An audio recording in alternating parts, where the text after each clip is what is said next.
हर हर महादेव दोस्तों, हर हर महादेव दोस्तों। आज की कहानी स्टार्ट करते हैं। कहानी का सार बड़ा अच्छा है, तो अगर कहानी पसंद आए तो चैनल को सब्सक्राइब ज़रूर करना। दोस्तों, एक बार की बात है, एक लाला जी थे, बड़े अमीर थे और उनका बड़ा नाम था।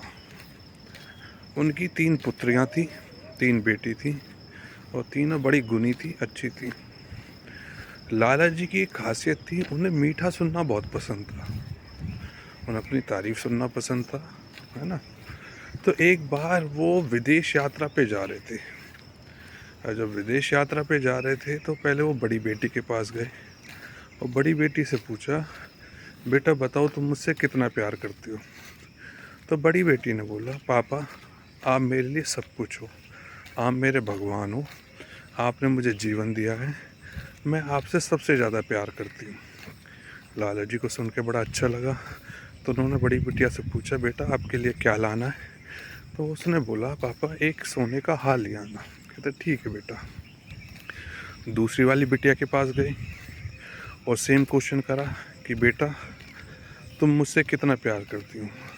तो दूसरी वाली बिटिया ने भी बोला, पापा आप मेरा आइडल हो, आप मेरे सब कुछ हो, मैं आप जैसा बनना चाहती हूँ, तो जो भी मैंने कुछ सीखा आपसे सीखा। लाला जी को सुन के बड़ा अच्छा लगा। उन्होंने फिर पूछा, बेटा क्या लाना विदेश से। तो उसने बोला, दूसरी वाली बिटिया ने बोला कि पापा मेरे लिए सोने के कड़े ले आना। कहता ठीक है बेटा। अब छोटी वाली बेटी के पास गए, सेम क्वेश्चन करा कि बेटा तुम मेरे से कितना प्यार करती हो। तो छोटी वाली बेटी ने बोला, पापा आप मेरे लिए नमक समान हो। अब ये पिता को सुन के अच्छा नहीं लगा। उन्होंने आगे नहीं पूछा कि मैं विदेश जा रहा हूँ, तुम्हारे लिए क्या लाऊं, और चले गए। जब वो विदेश से लौट के आए तो उन्होंने बड़ी बिटिया को और मझली बिटिया को दोनों को गिफ्ट दिए जो उन्होंने मांगे थे। छोटी वाली बिटिया के लिए कुछ नहीं लाए। अब पिता को ये नहीं करना चाहिए, क्योंकि पिता के लिए तीनों पुत्री एक समान है, बट क्या करें। अब जिस राज्य में लाला जी रहते थे, वहाँ जो उस राज्य में जो राजा थे, उनके पुत्र वयस्क हो चुके थे, उनकी शादी के लिए रिश्ता देखा जा रहा था।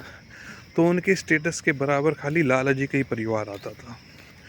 तो राजा ने राजकुमार को भेजा रिश्ता लेके। राजकुमार गए और लाला जी को बोला कि महाराज मेरा विवाह आपकी पुत्रियों में से कराना चाहते हैं, तो आप बताइए किस पुत्री से विवाह कर सकते हैं। तो लाला जी ने अपनी इच्छा जाहिर करी कि वैसे तो मेरी तीनों पुत्रियां गुणी हैं, बट मैं चाहूँगा आप बड़ी पुत्री से शादी करें। तो राजकुमार इंटेलिजेंट था, वो समझदारी का कायल था। तो उसने बोला कि मैं एक एक करके आपकी पुत्रियों से मिलूँगा, अगर उन्होंने मेरे सवालों के जवाब दे दिए तो मैं उनमें से किसी से भी एक से शादी कर लूँगा। कि ठीक है। तो एक एक करके बड़ी बेटी पहले गई, राजमहल गई।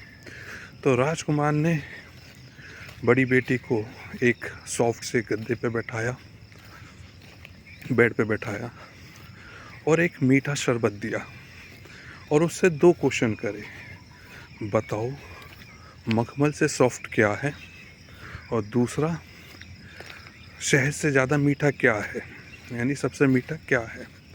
तो उस बड़ी पुत्री ने जवाब दिया कि राजकुमार मखमल से ज़्यादा सॉफ्ट तो मुझे आपका गद्दा लगा, और दूसरा जो आपने शरबत पिलाया है वो मेरे को सबसे मीठा लगा। तो ये आंसर सुन के राजकुमार ने उस पुत्री को रिजेक्ट कर दिया। अब मंझली पुत्री की बारी आई, सेम प्रोसीजर हुआ, गद्दे पे बैठाया गया, मीठा शरबत दिया गया और दोनों क्वेश्चन पूछे गए कि बताओ मखमल से ज़्यादा सॉफ्ट क्या है, और दूसरा इस शरबत से ज़्यादा मीठा क्या है, सबसे मीठा क्या है। तो उस पुत्री ने भी सेम आंसर दिया, जो थी लाला जी की जो दूसरी मंझली पुत्री थी, उन्होंने भी सेम आंसर दिया। तो मंझली पुत्री ने भी सेम आंसर दिया और राजकुमार ने उसे भी रिजेक्ट कर दिया। अब बारी आई तीसरी बिटिया की, छोटी वाली की। तो उससे भी सेम क्वेश्चन करा गया। तो उसने बड़ा सुंदर आंसर दिया। पहला क्वेश्चन क्या था, मखमल से ज़्यादा सॉफ्ट क्या है? तो उस लड़की ने जवाब दिया, माँ की गोद। रीज़न ये दिया गया क्योंकि कभी कभार होता क्या है दोस्तों, हमें मखमल के गद्दे पे नींद नहीं आती है, बट माँ की गोद एक ऐसी गोद है जिसमें आप किसी भी कंडीशन में सर रख दो, नींद बहुत अच्छी आती है। ठीक है दोस्तों, पहला आंसर दिया। दूसरा पूछा गया कि सबसे मीठा क्या है? तो लड़की ने आंसर दिया, माँ का दूध। और रीज़न ये दिया गया, आपको पता है दोस्तों, छोटे बच्चों को हमेशा क्या पसंद होता है? मीठा। और 1 साल तक बच्चा माँ का दूध पीता है। माँ का दूध मीठा नहीं होता बट बहुत पौष्टिक होता है, तो बच्चों को वही पसंद आता है। राजकुमार को वो तीसरी बिटिया की समझदारी समझ में आई और रिश्ते के लिए हाँ कर दी गई। अब जब रिश्ते के लिए हाँ करी गई तो बहुत बड़ा फंक्शन रखा गया। अब उसमें 56 भोग। अब लाला जी का पहला वही था कि जाके मीठा चेक करना, तो उन्होंने मीठा खाया, उन्हें मीठा बहुत अच्छा लगा। तो लाला जी कहते हैं, इसे कहते हैं शाही शादी, क्या अरेंजमेंट है। अब अगली बाइट उन्होंने क्या ली, सब्जी टेस्ट करी। अब वो सब्जी भी मीठी निकली, एक सब्जी मीठी निकली तो लाला जी को बड़ा अजीब लगा। अब उन्होंने दूसरी सब्जी टेस्ट करी तो दूसरी सब्जी भी उन्हें मीठी लगी। अब लाला जी को राजकुमार की समझदारी पर शक होने लगा और उन्हें गुस्सा आ गया। उन्होंने डिसाइड करा कि ये रिश्ता कैंसिल करेंगे। तो उन्होंने राजकुमार को बुलाया और पूछा कि ये बताओ, ये मेन्यू किसने डिसाइड करा है?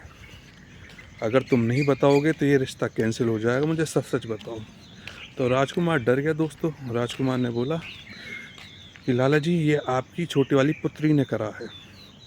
अब छोटी वाली पुत्री को बुलाया गया और पूछा गया कि इस बात का क्या मतलब है कि सब्जी भी मीठी?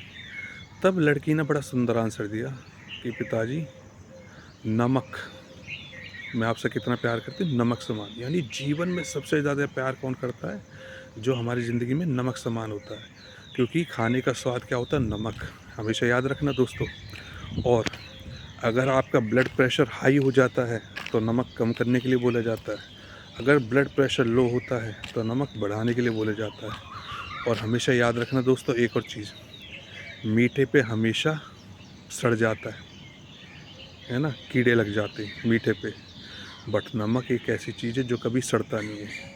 तो दोस्तों, अपने जीवन में कोई मित्र ऐसा बनाना जो आपके लिए नमक समान हो। उम्मीद करता हूँ दोस्तों आपको ये कहानी पसंद आएगी। हर हर महादेव।